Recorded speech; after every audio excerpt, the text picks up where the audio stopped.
اگر ہم غوث و خواجہ کے نام لیوا ہیں تو ہماری اولین ذمہ داری یہ بنتی ہے کہ ہم اپنے بچوں کے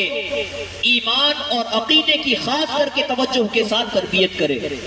ورنہ یاد رکھیں صرف اعمال ہمارے پاس موجود ہیں، ہم سمجھتے ہیں کہ نماز ادا کر رہے ہیں، ہم روزے رکھ رہے ہیں، ہم حج و زکوٰۃ ادا کر رہے ہیں، تو یاد رکھیں یہ تمام اعمال اسی وقت قبول کیے جائیں گے جبکہ ان تمام اعمال کا تعلق ایمان کے ساتھ ہوگا۔ اگر ایمان موجود نہیں ہوگا تو نہ نمازیں قبول ہوں گی، نہ حج و زکوٰۃ قبول ہوں گے، نہ ہی کوئی کار خیر قبول ہوگا، کیونکہ تمام اعمال کا قبول ہونا یہ مبنی ہے ایمان کی صحیح سلامتی کے اوپر۔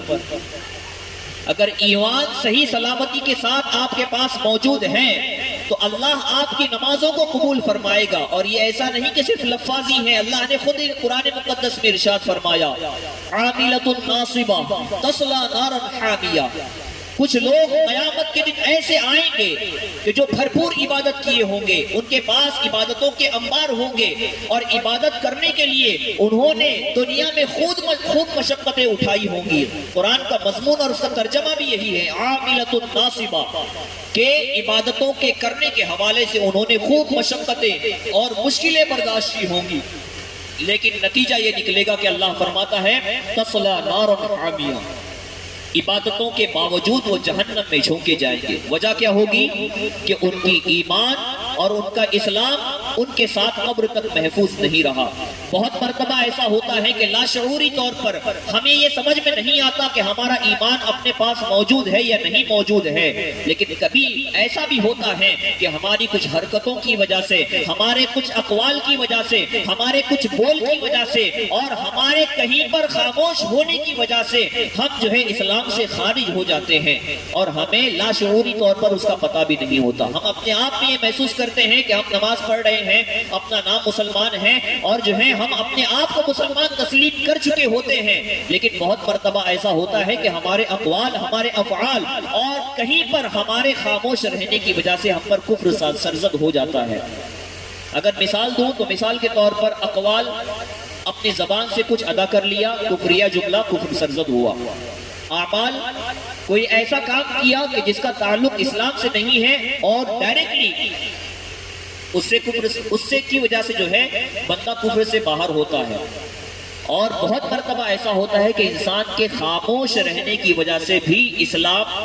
انسان کے ہاتھ سے نکل جاتا ہے۔ میرا انداز اگرچہ بیانیہ نہیں ہے، لیکن چونکہ اصلاحی بیان اور ایمان کی اہمیت کے حوالے سے مجھے بیان کرنا ہے، اس وجہ سے میں آپ کو سمجھانے کے لیے عرض کر رہا ہوں کہ بہت مرتبہ ایسا ہوتا ہے کہ انسان کے خاموش رہنے کی وجہ سے بھی انسان پر کفر کا فتویٰ سرزد ہوتا ہے۔ اس کی مثال اگر آپ دیکھنا چاہیں، آپ کے بچے اگر اسکول جا رہے ہیں اور اسکول میں جانے کے بعد کوئی ایسے اعمال کر رہے ہیں یا کوئی ایسے اقوال اپنے زبان سے ادا کر رہے ہیں کہ ان اقوال سے بندہ اسلام کے دائرے سے خارج ہو جاتا ہے، بچہ نابالغ ہے، اور ماں باپ کو اس کے حوالے سے اس بات کا علم ہے کہ بچہ اسکول میں جا کر یا کسی علاقے میں جا کر جو ہے وہ ایسے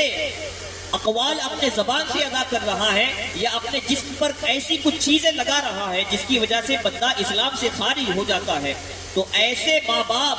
چونکہ اس کے اس کام پر راضی ہونے کی وجہ سے ان پر بھی جو ہے اسلام سے خارج ہونے کا فتویٰ لگایا جائے گا۔ تو بہت مرتبہ ایسا ہوتا ہے کہ ہمیں یہ محسوس نہیں ہوتا کہ ہمارا ایمان کب صحیح سالم ہے اور کب ہمارے پاس ایمان موجود ہے اور کب نہیں ہے۔ ہم اپنے آپ میں یہ سمجھ رہے ہوتے ہیں کہ ہمارا ایمان ہمارے پاس موجود ہے، لیکن لاشعوری طور پر شیطان اس وقت سے جو ہے ہمارا ایمان چھین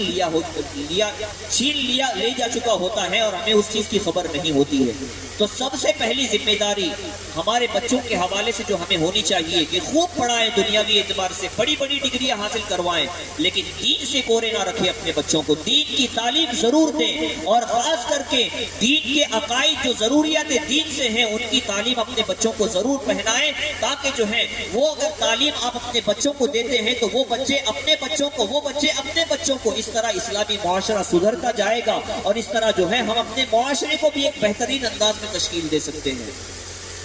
اگر آپ نے اپنے بچوں کی تعلیمی اعتبار سے تربیت کی ہے، اس کے حوالے سے دیکھیں نبی پاک صلی اللہ علیہ وسلم کا فرمان ہے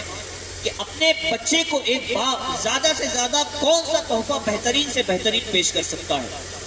باپ کی جانب سے اپنے بچے کے لیے سب سے